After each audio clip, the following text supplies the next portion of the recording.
This is the Can Crushers Wrestling Podcast. The following contest is scheduled for one fall. Let's go nuts! It's Jimmy Nuts! Right out of the door! With your hosts, Mark Martinez.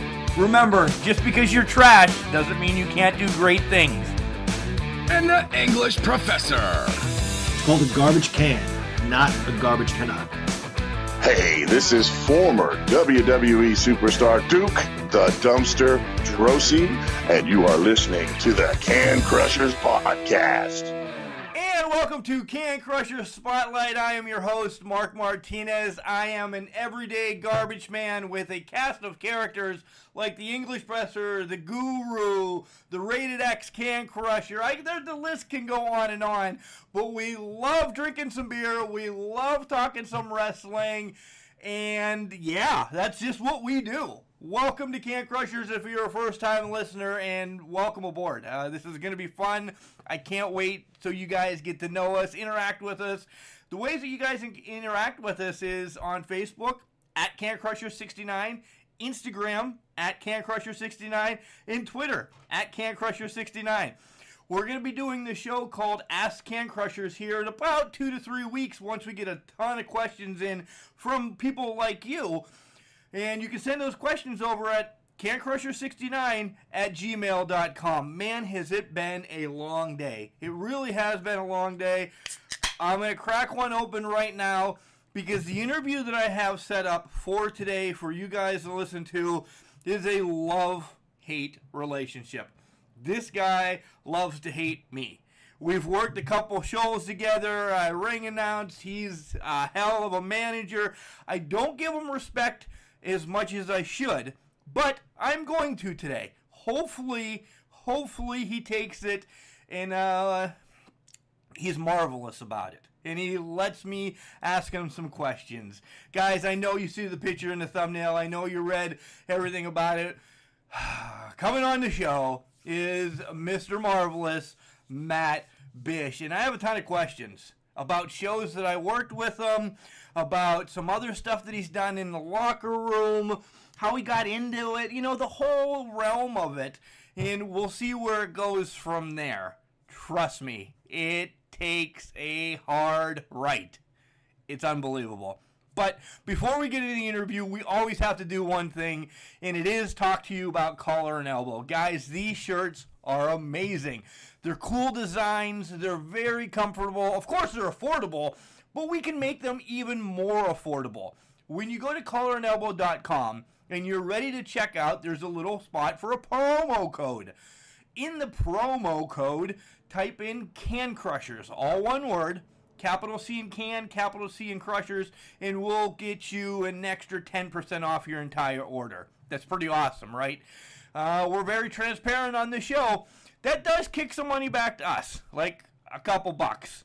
We use it to buy more beer or me to buy more Collar and Elbow stuff. Told you, we don't lie. Beer and shirts, that's what it's all about.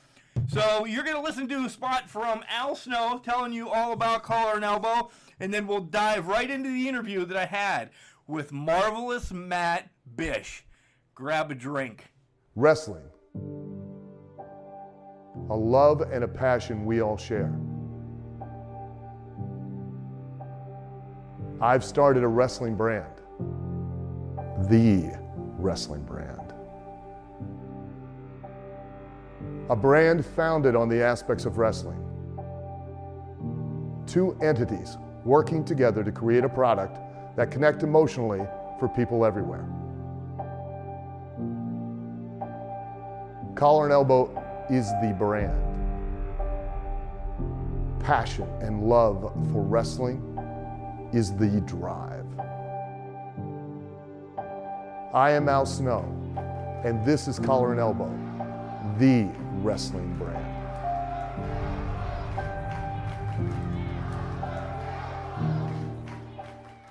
I'm Marvelous Matt Bish. I don't know how you stumbled upon this podcast. Must be some dumb luck. Maybe you hit a wrong button. But here we are. You're watching the Can Crushers podcast. And you know what? Tell those morons that I sent you, and maybe they'll treat you a little better. See ya. And welcome back to Can Crushers. Man, I'm excited, but I'm really not excited because the guy I'm about to interview, we've crossed paths several times, and he's made my life a living hell, but he deserves his time. He deserves his time on Can Crushers.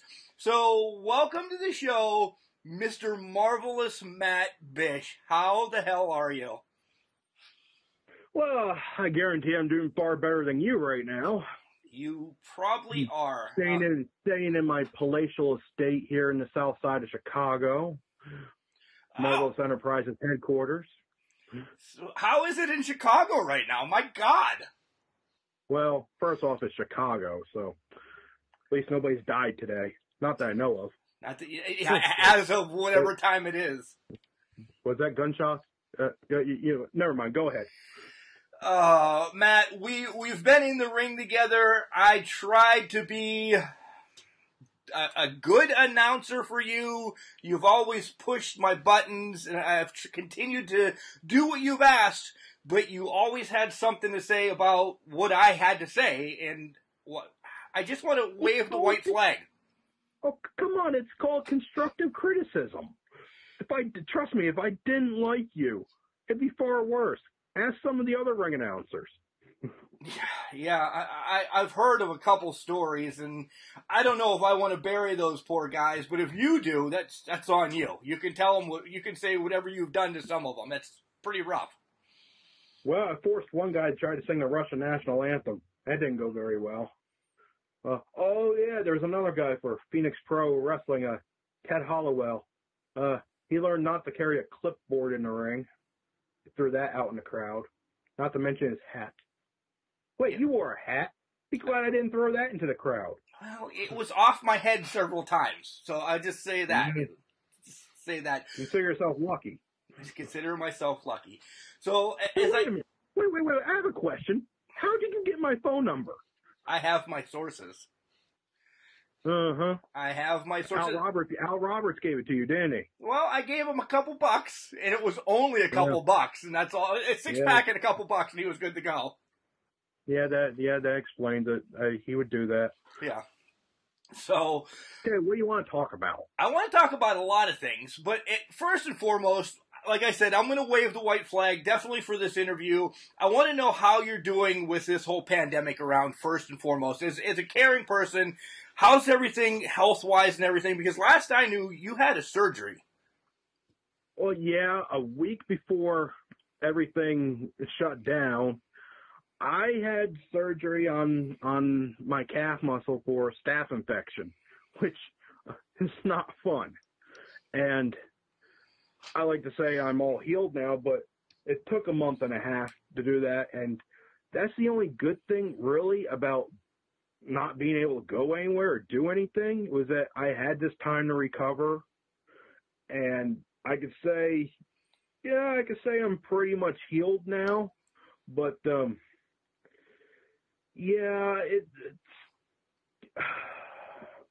it's tough.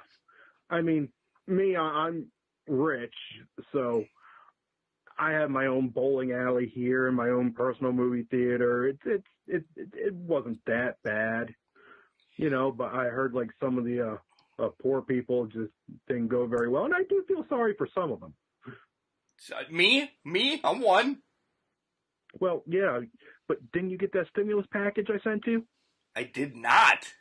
Did you send it to the did? wrong address? Maybe I did. Yeah, imagine that. You live in Cleveland, right? No, I wouldn't even drive through there sometimes. Oh, who got that package in? I sent to Johnny Gargano. Anyhow, he's doing well. He's doing well for himself. Yeah. Close personal friend of mine. Yeah. Yep. So, with nothing going on besides you bowling or whatever, what's the main thing you've done the last 60 days now? I mean, how many perfect games have you bowled in bowling? Like 9. Damn. In a row. Oh, even better. Oh yeah. Unfortunately, there's no video of it though, because I just don't like to show off. Well, right, yeah, that's... Yeah, you ever watch those old Mr. Perfect vignettes? Kind of like that. You taught Mr. Perfect, didn't you? Well, you're damn right I did. I taught him how to play chess. I also taught him how to dive off that diving board. Oh, that time where he threw the football to himself, I taught him how to do that. Me and Warren Moon. Warren Moon, that is a blast from the past. That's the reason why I love the Houston Oilers, by the way. Yeah, somebody has to like them. Right, they're no longer around. That's why. All right, let's talk about when before you were multi-millionaire, Marvelous Matt Bish, and you were just a little Matt Bish. Who introduced you to wrestling? Like, who said, this is what you need to do when you grow up and become... You should be the president of the United States, by the way. Well, we would have been better off with President Nader, but I don't want to talk about that. Okay. Wow. Okay. That goes way back. I've been a fan of wrestling, oh, man, probably ever since I was just like a little kid. I remember my uncle would like play wrestle with us, and it was always on the TV here. When I was born, I was born in Rhinebeck, New York. Okay, that's WWF country. Oh yeah. And I lived for the first 10, 11 years of my life in Poughkeepsie, New York. Okay, so everybody knows what kind of hotbed that is for wrestling there. Oh, major tapings there all the time. Oh yeah, Mid-Hudson Civic Center, Poughkeepsie. Yep. So it was always around. We had the Madison Square Garden channel, so you would get the MSG shows, you would get the Meadowlands, you would get like even some of the Boston Garden shows, and you'd get all these. So I remember one of the first matches I ever watched was probably the Hart Foundation and the British Bulldogs. That channel like crushes the network. 87, like 86, 87, so I was about 2 or 3 then. Yeah. So yeah, way back. We had the old wrestling buddies, you know, like the Hulk Hogan and the $1 Million Man and the Ultimate Warrior. We had the wrestling buddies growing up. Did you have all of them? We had the old. Oh no, I have 2 Hulk Hogans, an Ultimate Warrior, and a $1 Million Man. I had Macho Man. Of course, I'd have the $1 Million Man. Of course you would. It's your hero. Yeah, well, close to it. Yeah. Growing up, I always loved the bad guys. I loved the $1 Million Man. I loved Mr. Perfect. Owen Hart when he turned on Brett. Although at the same time, I kind of liked Brett too. So it was a confusing time in '94. But like, I always loved the bad guys. Ric Flair though. Ric Flair is my idol. Yep. And managing wise, nobody was better than Bobby Heenan. I was getting there. That's on the docket to talk about, and we'll get there. So pump your brakes a minute. Pump your brakes. Okay. Let me back up then. Okay, so but basically, like my dad, my uncle, they sparked my interest in wrestling.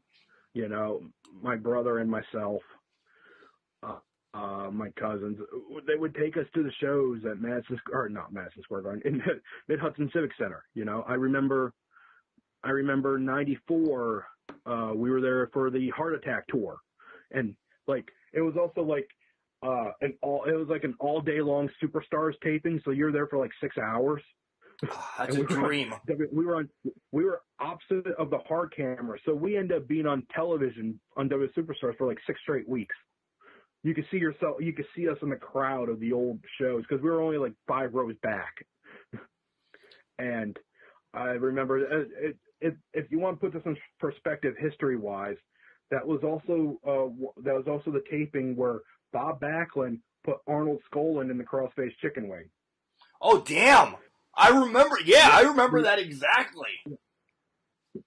And not that long ago, I met Bob Backlund, and I told him, I was like, I saw you compete once. I said it was like the Heart Attack tour in Mid-Hudson Civic Center, and next thing I know, he just rings off the date. He rings off the date and everything. He's Bob Backlund, like he knows everything. He gave me details on the backstage stuff that day. At that time, I was like 9. also like that's also like the same Superstars taping that had Doink introduced his other two clowns, Wink and Pink. And Dink, yeah. And I remember you could look up because they had the announcer's position up in the skybox. And, like, you could see Jerry Lawler and Vince McMahon. There was episodes of the Heartbreak Hotel. I saw Lex Luger versus Tatanka. The main event was Undertaker and Yokozuna in a casket match, and this was like Undertaker, like the purple Undertaker. That's my favorite, by the way. That's my favorite Undertaker. And it's like they had I got to see guys like Razor Ramon and Diesel and Shawn Michaels, the head shrinkers of Fatu and Sione at the time. You got to see Mabel. I got to high five Billy Gunn when he was one of the Smoking Guns. You know, it was cool. Oh, and here's the best part. And I don't know why they did this, but you would think being on the opposite side of the hard cam, if you had a match that day, you wouldn't sit on the other side of the hard cam, correct? Right. But, yeah. Well, in the row in front of us, after they were done wrestling, were all the enhancement talent. So sitting in front of us, you had Tony DeVito, who ended up going on to be like DeVito of the Baldies in ECW. Yep. And also one of the Carnage crew in Ring of Honor. You had Chris Kanyon. Oh my God. You had one of the other preliminary guys, Mike Bell, which I believe was the guy Perry Saturn beat up on Metal or Jacked on or one of those shows. And Matt and Jeff Hardy. And if I would have known that they would become anything good, I would have gotten their autographs. Yeah, they're kind of running the business right now, aren't they? Yeah, but these were guys where they're like, these are all the. And I remember I saying to my dad, like, hey, these are the guys that all got beat up earlier. What are they doing in the crowd in front of us? Being a mark like you. Yeah, and they were enjoying the matches, you know, just like every one of us were. And it's like, I think it was probably around that time in '94 where I said, if I was ever able to do this, I wanted to do it. But even I realized after like high school, I was on the wrestling team in high school. I might have been third string, but the two guys ahead of me ended up being state wrestling champs. You know? Yeah. So it's not like I didn't know how to wrestle, but when your partners are obviously better than you and state champions, being third's not that bad. No. But I had accumulated a lot of injuries through amateur wrestling and through baseball that when I eventually did take up pro wrestling, I knew I couldn't be a full-time wrestler even if I wanted to, you know? So that's when I realized that they put me in front of a camera one day and told me to talk. And I just start rapping off promos and stuff off the top of my head. And they said, you ever thought about being a manager? I was like, yeah, Bobby Heenan's my favorite. And throughout wrestling, I've done color commentary for DVDs. I have wrestled. I have managed. I did everything Bobby Heenan did because he was my idol. Wow. Yeah. You know, Bobby Heenan, you heard us a couple weeks ago when we were talking about the question that you sent in to us, and we'll get to that too, how we think Bobby is just the number one. Everything that he did had a purpose and sold the next thing down the line. It didn't be happening right now. It had planned it down the line, and that's exactly what you do. Well, the thing is, Bobby Heenan, he could do it all. I mean, here's the thing. When you go out there, Bobby Heenan could wrestle, okay? And he could wrestle well. But he was never actually trained to wrestle. I mean, I was. But if you ever watch a Bobby Heenan match, he does his bumps very sloppy, but protected. Do you know what I mean? Yep. Like, he knows he can't go out there and out-wrestle everybody, because how would it look like if the manager went out there and wrestled better than the wrestlers? You wouldn't push who needs to be pushed. there was really only a couple guys who could go out there as a manager and out wrestle wrestlers. One was Paul Ellerling, because he was a wrestler for years and a damn good one at that. You know, to an extent, J.J. Dillon, you know, was a pretty good wrestler before he became a manager and could still wrestle after that. Mr. Fuji. Mr. Fuji, yep. You know, as much as I want to say Captain Lou, I don't think he was really that good of a wrestler when he was a wrestler. No, all this old footage. Definitely a better manager. Yes. Yeah. Yeah. But, and that's all it takes. If you can go out there and bump around the ring as a manager and make your opponents look good, then you're doing your job. Look at Paul Heyman. Have you seen the matches he was in? Jim Cornette. These are guys that aren't wrestlers. Jimmy Hart. But they got you they got you out there entertained. Yep. Because they can do this stuff. And that's the point. People pay to see them get beat up. Exactly. Go ahead. Go ahead. Okay. No, when you were young and then everything, was full force that, hey, I'm going to do this.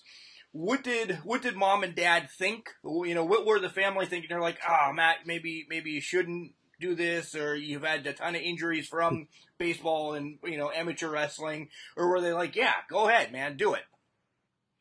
I was told I could, but I had to go to college first. Okay. Always have something to back up on. Right. And like I said, it's just, I had to go to college first. And yeah, I did that. So then I got to do what I wanted to do. And I got back involved with APWF well after a few years after my graduation, because they're running at the K Arena in Indiana, PA, and they needed help. Like, we offered my brother and I offered to film the shows, and so they could put on then VHS tape to sell. No betas? VHS was still prominent in 2006. It was. And we were selling VHS tapes of APWF shows. And eventually some of them did get put on DVD, because my brother ended up going to college for broadcast communications, and then knew how to do all the computer stuff to make menus and stuff for wrestling DVDs. I knew I liked him for a reason. I like the broadcast communications part of everything. I knew I liked him. Yeah, but like I said, he figured out how to do commentary and post if we couldn't do it live. He knew how to add commentary tracks later on. He knew how to add special features to DVDs and knew how to do all this stuff. Right. So he automatically went from my brother to my best friend. Your moneymaker. Because I'm not going to lie, it's the cameramen and the people like that make us all look good. That's nice to say. That's nice to say, because you don't hear a lot of people say that. Well, because if they wanted to, they can make us look really bad. Yeah. You don't insult the people that make you look good, because if I go out there and have beef with a commentator, they could bury me on commentary, and it doesn't matter what I do, I would never look good again. Yep. Same with a referee. A referee can make or break your match. So if you got a referee that you got problems with, is he going to call your match down the middle, or is he going to take it in his own hands a little bit and make you look bad? You have problems with a lot of referees, though. No, they never catch me doing anything. Right. See? That's the mark of a good manager. It is the mark. Don't get caught. That is the mark of a good manager. You brought up that you also trained to be a wrestler. Yeah. So tell us about who trained you to be a wrestler, and then your part sliding into being a manager, and then in the same aspect, did you have somebody saying, all right, you can wrestle, but this is what you need to do to be a manager? Like, did you get trained by Bobby Heenan? Because you're pretty damn good. You know, that's where I'm like, who gave you that kick in the ass to be the manager that you are? You know, unfortunately, I never got to meet Bobby Heenan, and I wished I did. Yeah. But, no, I was originally trained at the APWF training school at the K Arena. Well, actually multiple places because the training center kept moving around. And it was, I mean, the head trainer there was Bad Bubba Brewer, but I did most of my training with Full Contact Chris Coleman, who was a member of Team Tap Out, and and he was trained by Kato. Also, I did training with for a while, like with learning aspects of stuff from TC Reynolds, because he would come in and visit often. And I don't know if you're familiar with this name from APWF history, but you know who Pig Vomit is? I've heard of him. I've never seen him. I've heard of him. And the Fairy Godfather? Heard of him? Yep. Okay, they're former APWF names, but they also went to the same school as I did. Okay. Okay? So they were a couple years older than me, but they were also my friends. So they would show me some stuff, teach me some stuff. I learned a little bit from everybody, you know.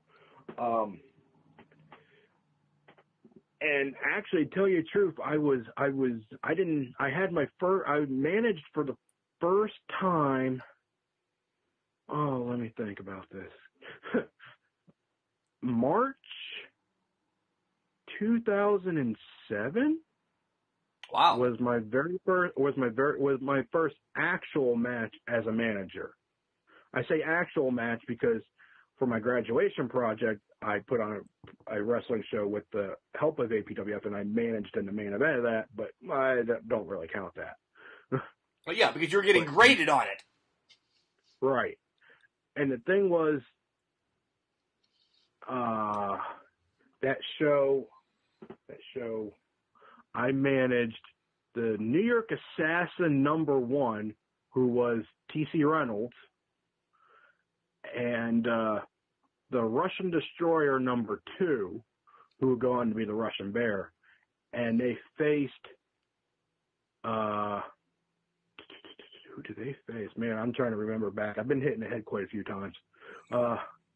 They faced Team Tap Out and we were awarded the APWF Tag Team titles before the match. So actually, when I went to the ring for the first time, I was already managing a champion. Wow.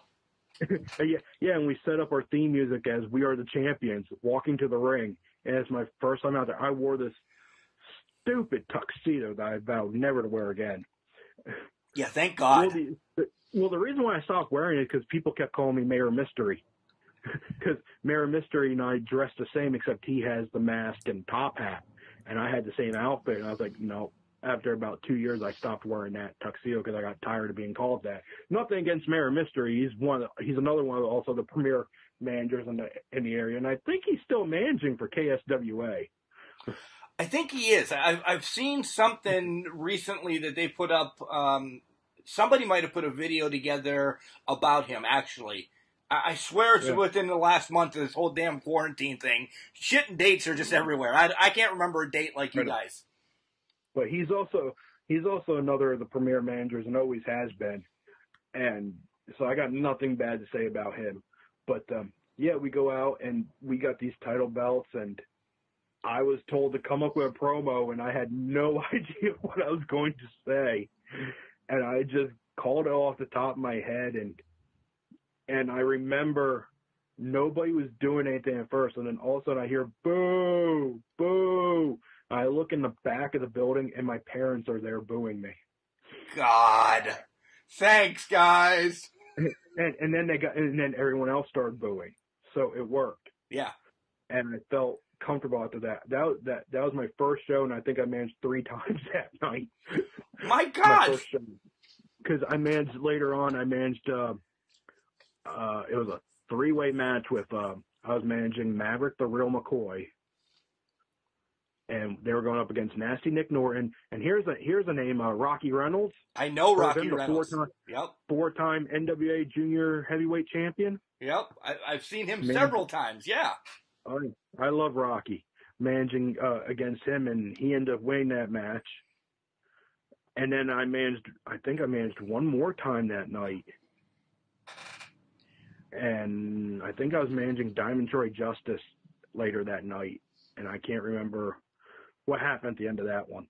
But then the very next show, I get there and I put my stuff in the locker room and somebody said, "Oh, hey, is anybody sitting in that chair?" I go, "No." "Okay, well, somebody's going to come in and sit next to you." I'm like, "Oh, okay, cool." And in walks Abyss. What? Yeah, in walks Abyss. And I was like, holy crap. And he sits down next to me. He's like, "You're managing me tonight." I go, "Yes, sir." And so, by the way, nicest guy you could ever meet. I was going to bring that up. Before the podcast started and everything, he did a meet and greet at a TNA show in Erie, Pennsylvania, and my wife and my son were with me, and let me tell you, I played it off that I didn't like him because he was going against AJ or something or whatever. My wife fell in love with him just because he was so damn nice, and I hate to, ruin his stigmatism, but we do that all the time. What a great guy. When I managed him, this was literally a week after, Christian and all those guys in TNA beat him down with barbed wire and, busted his arms open and all that stuff. Yeah. I don't know if you remember that. Vaguely. This would have been April 2007. He was beat down by Christian and all those guys, and they bloodied him with barbed wire boards and stuff. Because I'm looking at his arms, and they're freshly scarred. Yeah. And I'm looking at him, and he's like, and he goes, "Kid, I hear you're new at this. Just listen to me, and you'll do great." "Yes, sir." So Wow. he go out there, and he wrestled, I don't know if you know this one, Lumberjack LaRue. Yeah, another one I know, yes! Yeah, and he beat Lumberjack in probably 30 seconds flat. Wow. And I know you saw the picture of me and Abyss in the ring, and that was right after that match. Damn. And I thought you just met him. And I was told, hey kid, you're managing me again tonight. So I got to manage Abyss twice that night. Because the main event was a 6-man tag match, which we lost that one, and then Abyss turned against all of us. But I got to manage a former NWA World Champion on my second show. That says you're going places, and that's what makes you marvelous. It really is. I mean, because second show, you should be managing somebody like me or the English professor. Really. I mean, I've always had the Marvelous nickname. Hank Hudson gave me that Marvelous name. Great ring announcer. He looked at me, he knew my real name, and I wanted to keep my real name, okay? It makes it for less problems when you're signing autographs. So, and he looked at me and he goes, well, he's like, name some of your favorite wrestlers, and I named Mark Marrow, and he goes, Marvelous Matt Bish, that's your name. Cool. And I told Mark Marrow this. I was like, I technically borrowed the Marvelous nickname from you. And he thought he was honored to hear that somebody was still using his nickname. Mark Marrow. That's a name that only one other group of people brought up on this podcast, and that would be the fraternity, Channing Decker and Trent Gibson. Nobody talks about Mark Marrow. My God. Well, Mark Marrow, he was another huge influence in my career. Actually, one of the first WCW matches I ever watched was 1994 Bash at the Beach. Hogan and Flair. Yep. And that's the one where Hulk Hogan gained the WCW and won the world title from Ric Flair. The very first match in that show was Johnny B. Bad versus Lord Steven Regal for the world television title. So it's like the very first WCW match I ever saw was Johnny B. Bad and Lord Steven Regal. William Regal, I can't say enough about that guy. Nobody has a bad word to say about him. He has done so much. It used to be quietly for the business, but now so many people have spoken out that he is he's up there. You know, he might not be storylines on Mount Rushmore, but he deserves to be on Mount Rushmore for what he's done for the business. Have you read his book? I have not. I don't know how to read. Well, okay. Has any of the other guys read his book? I think the guru, Chad, has read the book. He might actually have it. Well, I have it. When you learn to read, read that book. All right. Walking the Golden Mile. That's a pretty good read. I'm writing it down. You'll learn how he came back from. You'll learn how he came back from drugs and alcohol. The guy should have been dead multi times over, and he'll tell you that. That's going to be one that how he came back. Bye. All right, let me talk about Marvelous Enterprises a little bit. You currently, but not currently. Sometimes you don't, because we had Trevor Gage on recently. You bring Trevor Gage to the ring sometimes, and he's the Code Red Wrestling Champion. Well, you guys have beef. No. We got no problem. So let me explain that. Like I was telling you before, you know how you watch the Madison Square Garden shows and the Boston Garden shows and the Philly Spectrum, and sometimes the managers didn't always come to the ring with the guys they were managing? Right. It's kind of like that. I got other business to attend to, and Trevor doesn't need me at ringside. He's said it, and it's true. He doesn't. No disrespect, he doesn't. He doesn't need me. He's damn good, but it's always better when I am there. But he doesn't need me. It's kind of like that. Bobby Heenan wasn't always at ringside for his guys. Neither was Slick or Jimmy Hart. Maybe because they were attending business elsewhere. Same thing. So I can't be everywhere at once. I manage more than just Trevor Gage, okay? You do. I have to be in other places. You do. You spew out some other names, because Trevor's my favorite acquisition that you have. By far, the kid is great. He is the future of reality. Hey, damn right he is. Okay, in some of the other places I compete in, Edge of Your Seat Wrestling. I managed Trevor there. I don't know if you've seen the match online that we were cheated out of, the Monsters Ball match that you had with Brohemoth. I did. There. Yeah, we cheated out of that one. Screwed over. Yeah, it was Sinborn's fault that we lost that one. I'm blaming that solely on him. So I kind of managed Sinborn there. I also managed another man by the name of Ruthless Jason Raditz, who I used to manage a long time ago as a member of the Wild Cards with Eddie Page. Those are guys that the team should have been far better remembered than what they are, but stuff happened. Also in Mon Valley Pro, I used to manage Johnny Switchblade down there, but he didn't like it when I accidentally eliminated him from a Battle Royal. It wasn't my fault. Accidentally? Yeah, he wasn't supposed to see me throwing him over the top rope. Oh, well, then that's accidentally. Well, guess what? I don't manage there anymore. I wrestle full time there. I usually wrestle 2 matches a show down there. Wow. Let's just say my win-loss record is not exactly stellar, but yeah, I have fun there. You have fun there. Hey, I want to ask you the question that you actually asked us on Ask Can Crushers. You can go back and listen to it, guys. It's a great listen. We spend about 2 hours answering questions from wrestlers and fans from all over the place.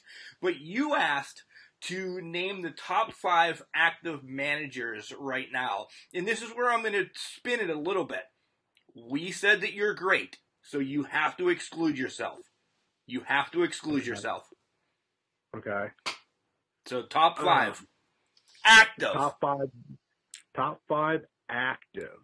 And you said no valets. So I want to twist this again. I want you to explain the difference between a valet and a manager. Well, okay. A valet, keep in mind, this is my own personal opinion, okay? And it doesn't matter what I'm going to say. People are going to get offended, and I really don't care.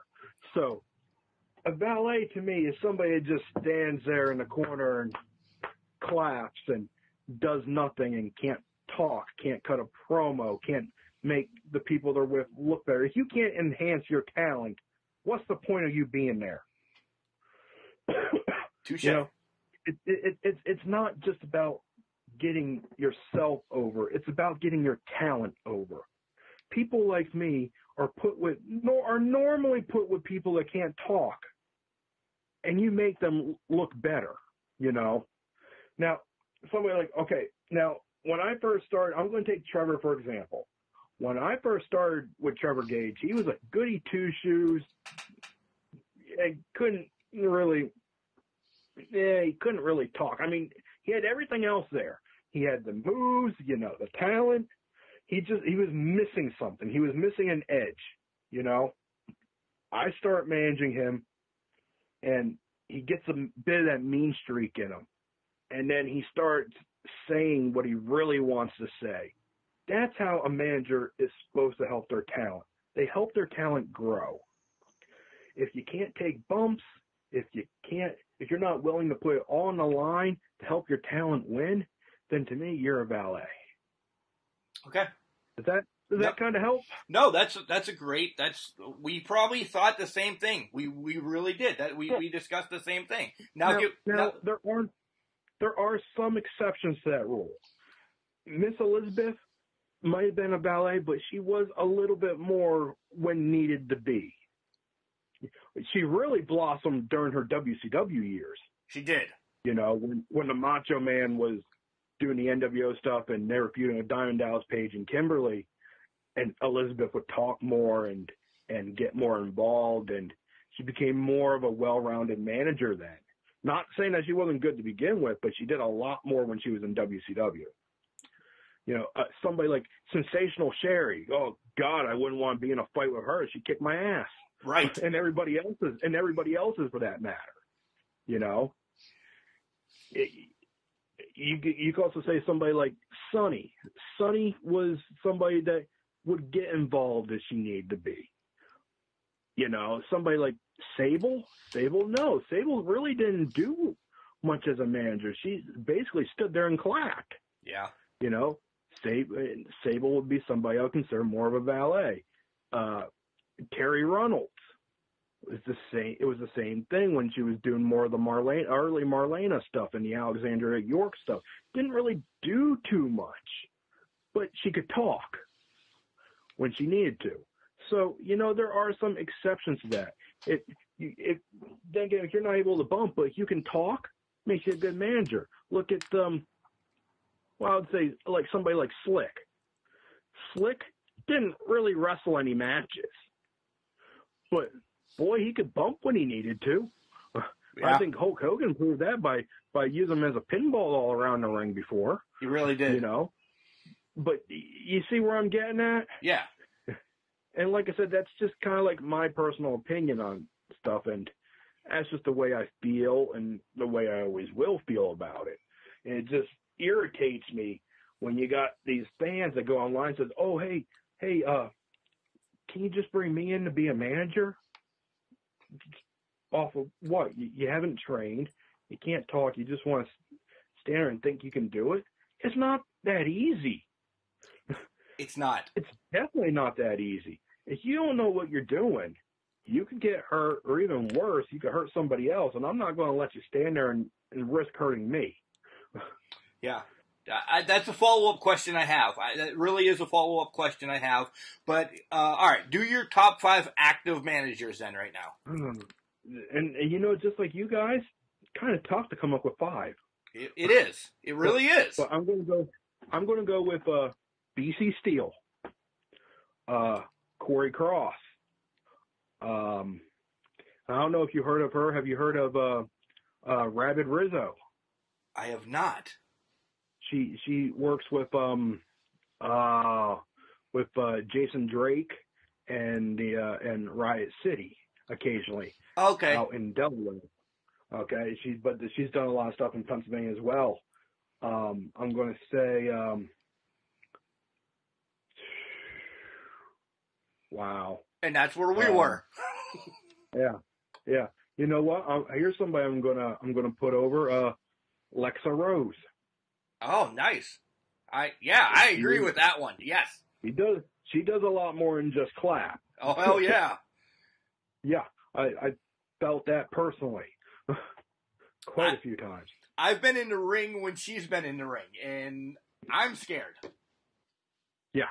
Yeah. And, and here's one, down in NXT, Robert Stone, the former Robbie E from Impact. I love him.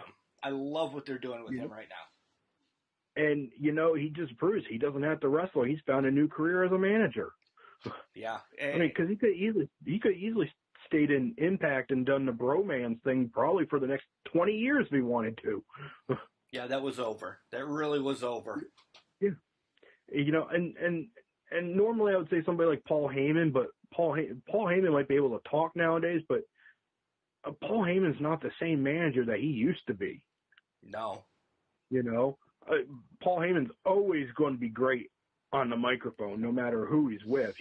You could put him with a broomstick, and next thing you know, he'll have you thinking the broomstick could be the next world champion. Yeah, he is a word wizard. He really is. Yeah, but you compare his work now to his stuff in the early '90s with WCW when he was managing the Dangerous Alliance. It seems like his style then to now is completely changed. He learned to adapt. Yeah. And plus, when you're managing somebody like Brock Lesnar, you really don't have to do that much. Stand there and talk. He'll fight for you. So yeah, that'd be my top 5. That's a great top 5. And like I said, and the bad thing is, I know I'm leaving people out.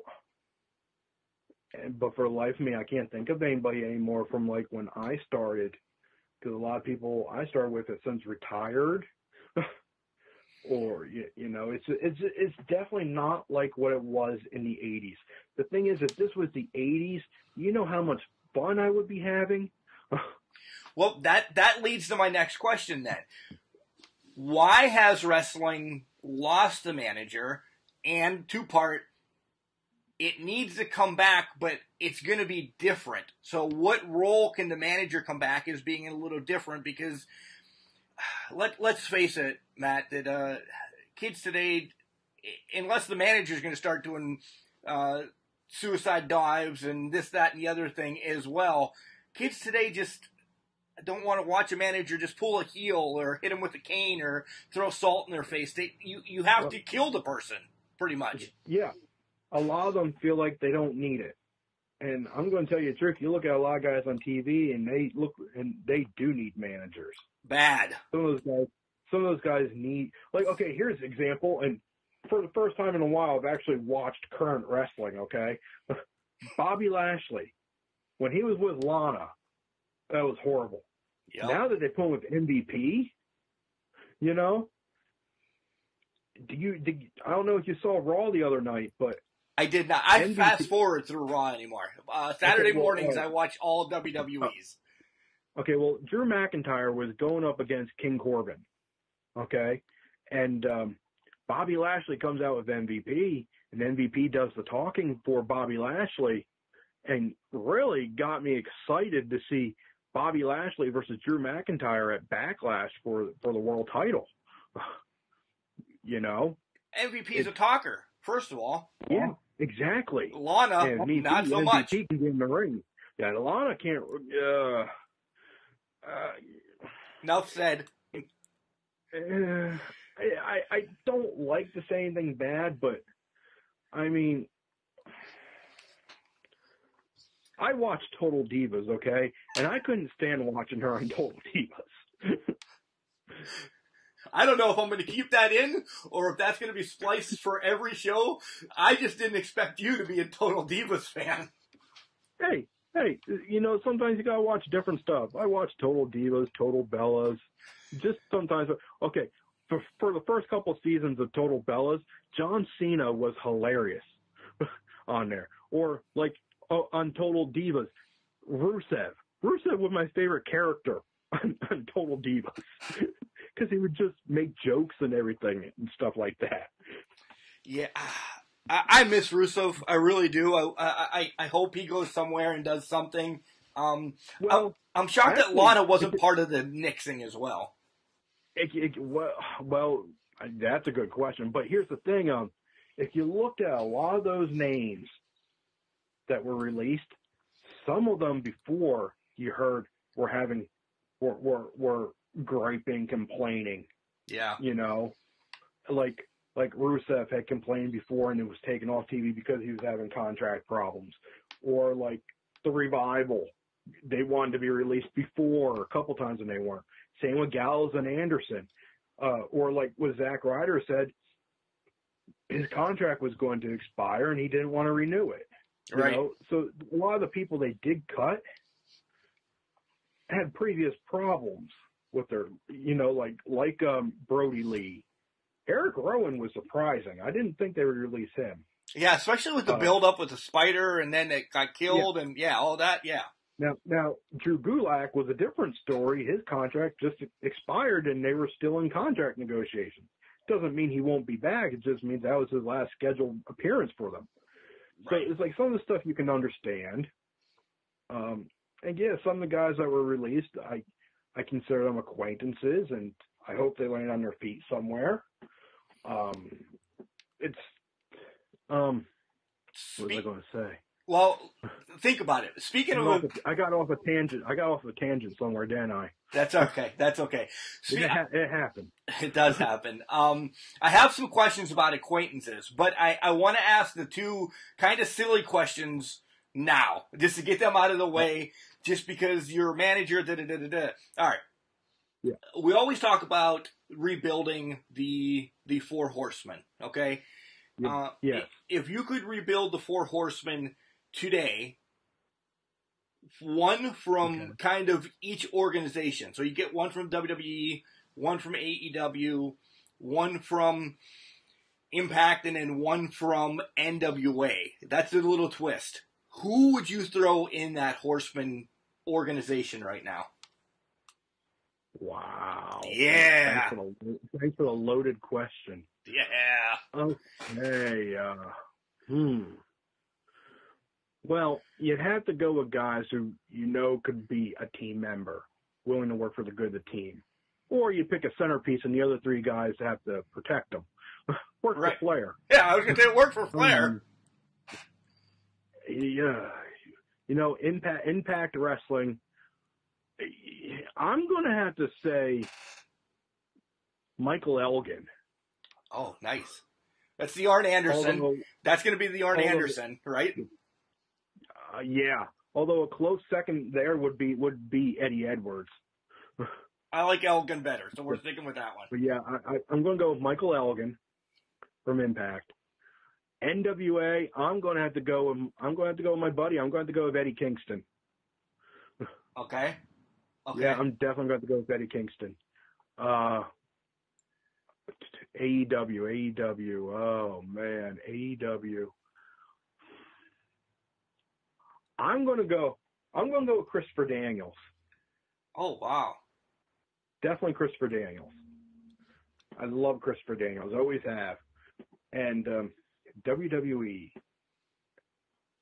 You know, before he was released, I would said Drew Gulak, but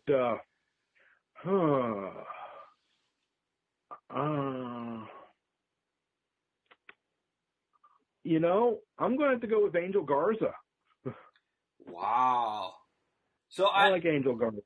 Although it's a toss up between Angel Garza and probably my favorite there, Kevin Owens. You got the big man in Elgin, so you have to. I'm making you stick with Garza. I like that. That is not anywhere what I would have picked, but awesome for you. I thought you were going to. And if I had to put a Ring of Honor guy in there too, it would be Marty Scurll. All right, that's who they protect then. It's not the Four Horsemen; it's the Five Horsemen, and Skrull's the one that they have to protect. No. It's the Four Horsemen and the Associate Horsemen. Okay. You know, like what Lex Luger was at first. Yeah. before they ditched Ole Anderson. Freaking Lex Luger. All right. Last silly question. Then we're going to talk about these people that you know, and I want a hell of a story.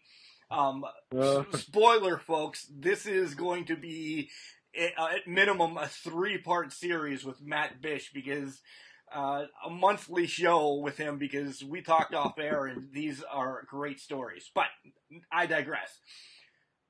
you get to pick the stable that you wanted to manage. Now, they have to be a legit stable, so it could be the Heenan family, it could be Slicks, it could be the Hart Foundation, if we're going now, the Undisputed Era, maybe Strictly Business.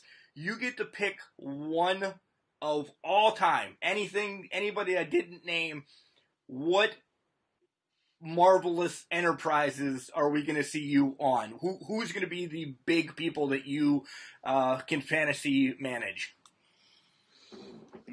Definitely on that. Definitely would be the Undisputed Era. Why? Because I love those guys. They're the best wrestlers. They're the best actual wrestlers around. They just have it all. They have the talent. They had the charisma. For a while they had all the gold. And come on, who out there really is better than Adam Cole? Baby. Yeah. And plus, there's a little Punxsutawney connection with Adam Cole too.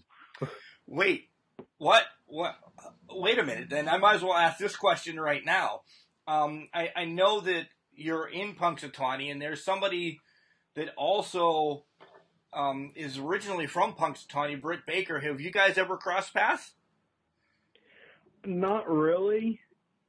I mean, we were in school together, but at different times. I don't really remember, but like I said, one, I've been hit in the head a lot, and two, she's, we'll just say a couple years younger than me. 3 or 4, right? 3 or 4. Yeah. But there's always the Punxsutawney connection. You're a Chuck for life. Yeah. Hey. Yeah. How many times, this wasn't even written down, and I don't know why, how many times have you went to see that damn groundhog pop his head out at 7 o'clock in the morning with all the news and everybody and lights shined around you? Yeah, how many times have you gone to see Punxsutawney Phil? Once, and I vowed never to do it again. Good for you. It's one more than me. Let's put it this way. We don't go around those tourists during that day. If you're from Punxsutawney, you don't go in town. Right, you leave town. You stay home because you could watch the same thing on PCN and stay warm with your blanket and your hot chocolate and get a better camera view. Yep. And you don't have to fight 20,000 people. Fun fact: I was once a bodyguard for Punxsutawney Phil. They didn't give me a gun though, but I was essentially a human shield. Oh wow! Yeah, you really are a human shield for that. I got to wear a suit and sunglasses, so that was pretty cool. So, again, sticking with Punxsutawney Phil for no apparent reason, do you take offense when people poke fun at that he's just a giant rat coming out of the ground with lights shined on him? I once volunteered to assassinate the rodents, so that's all you need to know. All right. Let's get into. Guess what? Guess what? What? And guess what? The thing has cheered me when I said it, and we were in Punxsy.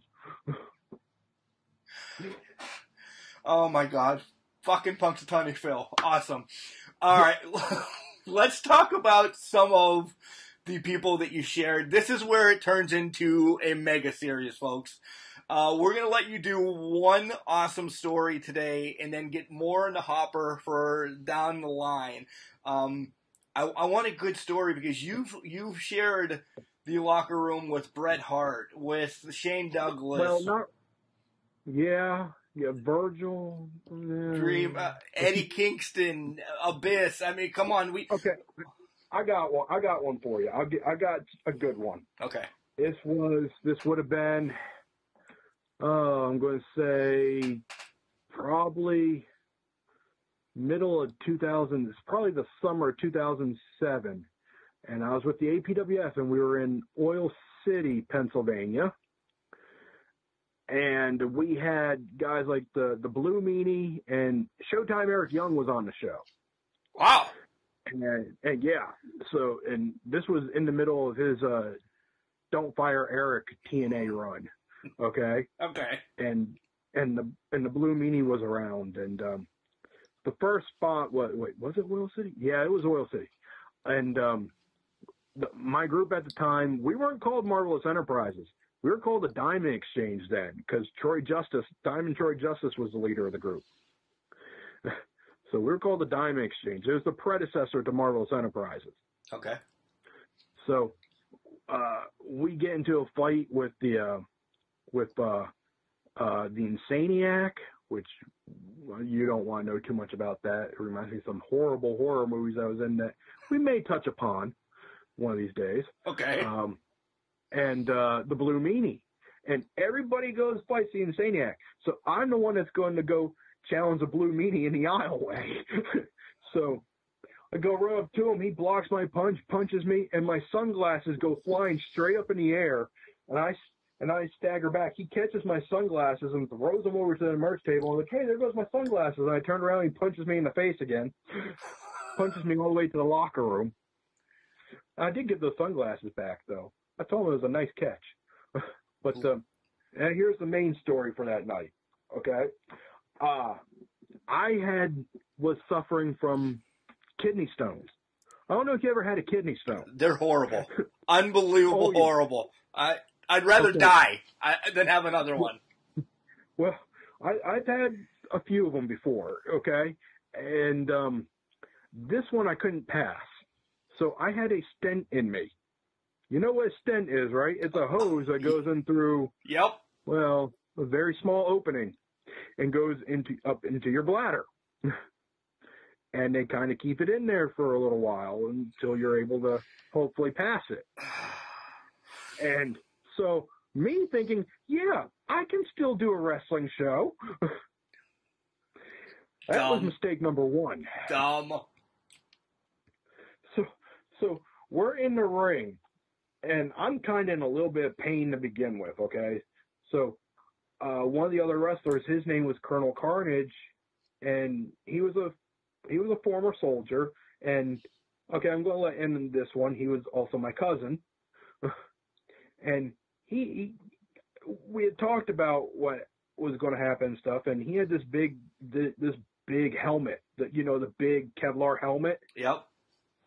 And so we're beating down the good guys, and he comes in and he hits me in the gut with the helmet, which didn't hurt. And then he was supposed to hit me like high in the shoulders, and he hits me directly in the kidney. Oh! Directly in the left kidney, and I drop. Okay?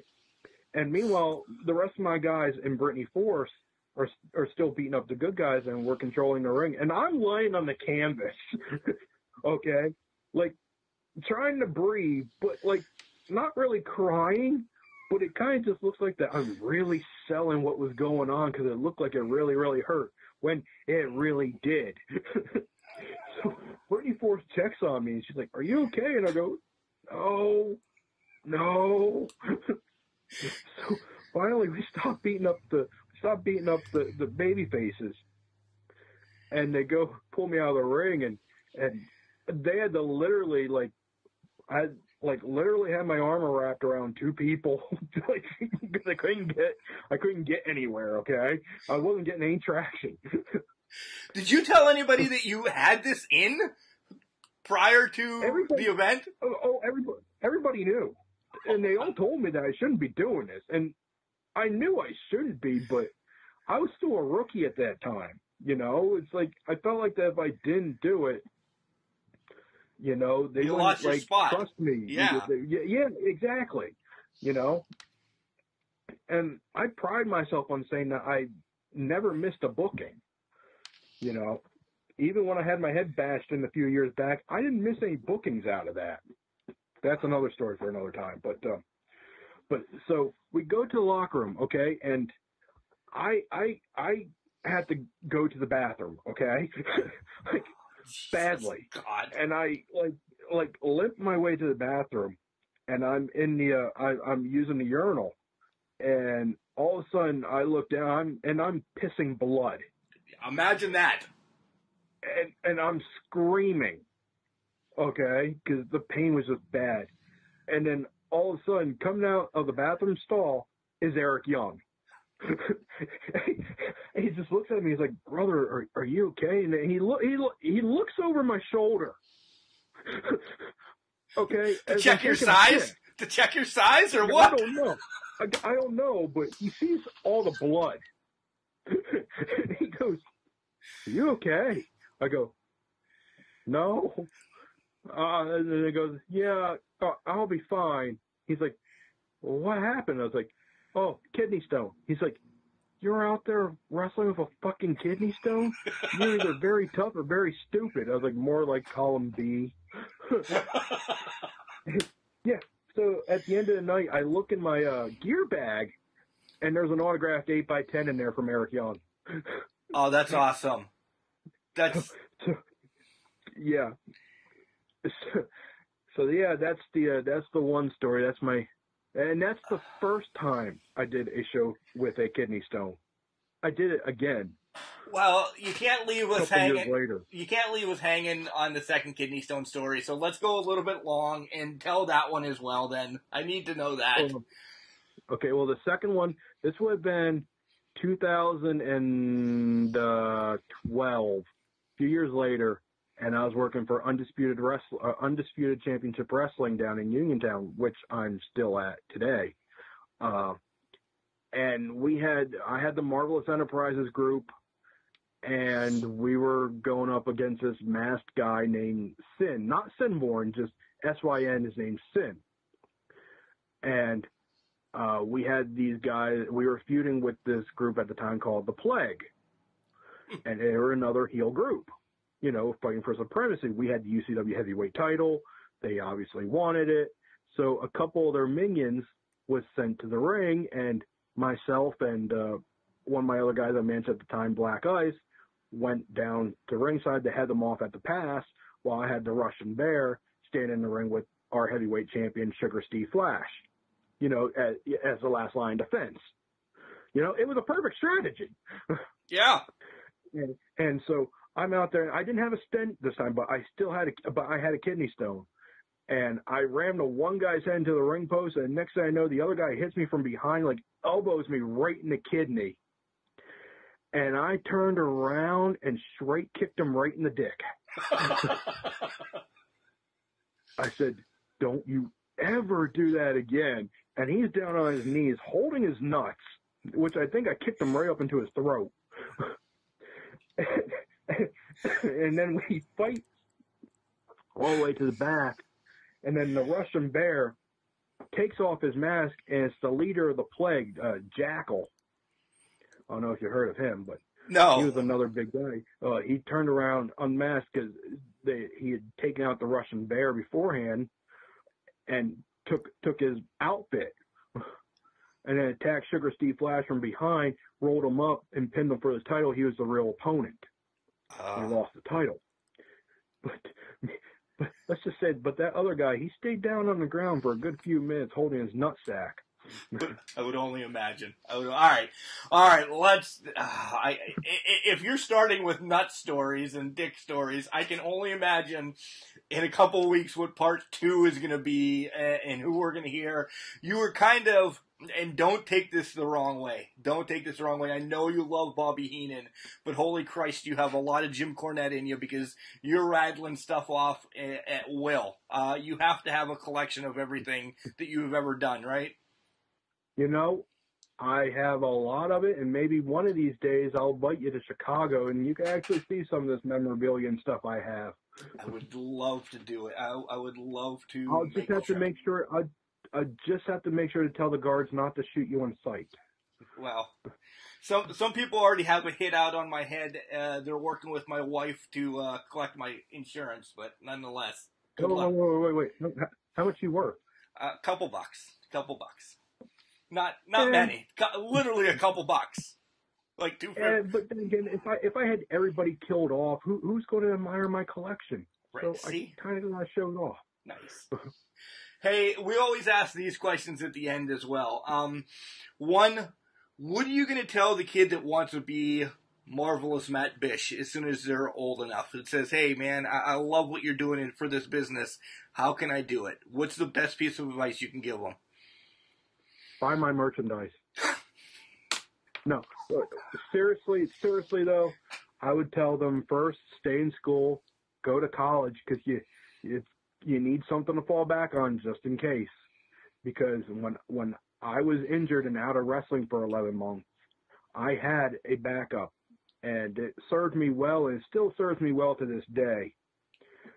And I would say finish school, go to college, go to a respectable training school. Ask around before you go. Just don't pick the first one you see, because there's guys that will screw you just to get money off you and won't teach you anything. And if all else fails, contact me and I'll put you in contact with the right people. Yeah, that's legit. I'm not spoiling any other episodes, but he's got a plethora of people that he can just say, hey man, this kid, he's looking to get into the business, so if you're thinking about it, we need to hook you up with the Marvelous one. He's got knowledgeable people. And if not, I always know people doing seminars and stuff like that, especially if you can get into a Bob Evans seminar with Brutal Bob. Yes. Yeah, one of the best. It's and also something else. If you really want to be in wrestling for most of your life, try to find something else to do in wrestling too. Try your hand at commentary. Try your hand at managing. See if you think you might be able to do something else, because Lord knows you can't wrestle forever. One injury. You can talk forever, but you can talk forever if you do it right. One injury in your in-ring wrestling career could be over, correct? Oh yeah. I fractured my neck in a match and I was out for 11 months. I tore my ACL before and was out for 6 months. You know what I did during that time? I did commentary. I did commentary for DVDs and for late night Fox 8 shows. I picked up something else, so I was still relevant, so I was still around. Speaks the truth, guys. Hey, I know we're in the midst of a crazy-ass pandemic, and we don't know when anything is going to open back up, but do you have any future bookings that you want to spew out that maybe we can come out and grace your presence? Well, hopefully sometime in August right now, maybe September. We'll just have to wait and see how it goes, but tentatively August 22nd, I'll be at Edge of Your Seat Wrestling at the Moral VFD down in somewhere down in Uniontown area. Just look up Moral VFD, you'll find it. And Sonny's on the show. It's tentatively scheduled. I managed Trevor Gage down there. Maybe not Sinborn anymore. There's always, you'll see good matches down there. Shadow the Clown. I love Shadow. Love Shadow. There's the Canadian heartthrob Rick Evans down there. J. Rue. Awesome. Is there, if you've seen him, the artiste J. Rue. He hates me. I remember him having an Australian accent. I don't remember when he went to French, but he outright hates me. He legit hates me. Well, I can understand that. Right. Let's see. You got Brohemoth. You got Timothy Titan. I mean, the Godfather's been down there, and I've had some interaction with him. I've had the Patriot. He punched me in the face before, but it wasn't my fault. There's all sorts of talent. You'll see sometimes guys like Jason Gorey are there. And I don't know, Sizzling Stan Styles? Oh, yeah. He's been there before. Luckily, I avoided the whipped cream. Thank God. Yeah. You got guys like Kiowa, the Maryland Championship Wrestling heavyweight champion, I believe, who's done work with Ring of Honor. Yep. You got all these excellent talent down there. So right now that's August 22nd. Tentatively. Yeah. It's the only show in my schedule that hasn't been canceled yet that I know of. And that sucks. That sucks real bad. All right. I'm going to lower my wall real quick and tell you the family is looking at me because I promised to grill steaks tonight. I know you're probably having somebody bring something into your suite right now, but dude, we're going to set this up real quick for you to come back on, and we're just going to start with stories because, Christ, some of these people that you brought up, I know their past, and if you were involved in it, we're in trouble. Well, you just let me know. I am tentatively available for now, and there might be some people that don't like what I have to say, and there's going to be other people that are going to find these stories hilarious. That's what I want. All right. I was saving them from a shoot interview, but this is the next best thing. This is the next best thing. This is great. I love it. Well. All right, Marvelous Matt Bish, I thank you once again for coming on Can Crushers today. Part 2 is getting scheduled real quick. Part 3 again in 4 and 25, but we'll get them all set up, and you'll hear these amazing stories from here on out. Thank you for stopping by. Well, the pleasure is all yours, I'm sure. Where do I begin to wrap that up? No clue. The pleasure was all mine. I agree. The pleasure was all mine. It was a pleasure having Matt Bish coming on the show. And spoiler, folks, it's already set up when he's going to come back and relive some more stories from the locker room and on the road and everything. Super excited about that. Man, why the hell would you wrestle with a kidney stone and a stent? For the love of God. For the love of God, why would you wrestle with a kidney stone in a stint? And poor Eric Young, seeing all that hanging out. Oh, my God. I echo his thoughts from the valet to the manager. This guy is a genius. As much as I wave the white flag and we've bickered and bantered about anything on the shows that we've been together, he's a genius. He loves old school wrestling. Welcome right into Can Crushers with John and Chad and myself. That's what we grew up on. That's what we love. And Marvelous Matt Bish is just a part of all of that as well. Guys, I can't wait to release the next episode with him in a couple weeks and just hear the stories that he's going to regurgitate to us.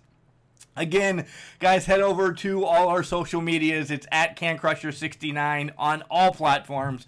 Send us an email at cancrusher69@gmail.com, or you can check us out on our own webpage. It's cancrusher69.wixsite.com/cancrushers. Normally we have what's going on, where we're going, stuff like that. But with this pandemic, it's pretty much laid back, and it shows that we're tied in with OVW and IWC and the Collar and Elbow and the Cauliflower Alley Club. Just so much. And you can read a little bit about myself and Chad, the English professor, our IWC correspondent. We just have a lot of fun stuff going on there. And you can listen to all our backlogged episodes right from there. You don't need to go to Spotify. We're on it. You don't need to go to iTunes. We're on it. You don't need to go to iHeartRadio. We're on. Everything is right there for you to listen to. So just go listen to interviews with the Killer Bees, Baby Doll, Manny Fernandez, a ton of OVW stars, Ray Lynn that you've seen on WWE, on Impact, on OVW, on WOW. She's there. Guys, we've talked to all these guys, and we continue to talk with them. Matt's going to be somebody special, though, that we're old school, as we said, and we just love having him on to talk all these stories. Next time, I hope we have one of the other guys join us, just so you don't listen to me all the time, but I'm okay. You should listen to these golden pipes. Remember, just because you're trash doesn't mean you can't do great things. It's called a garbage can, not a garbage cannot. See you Sunday.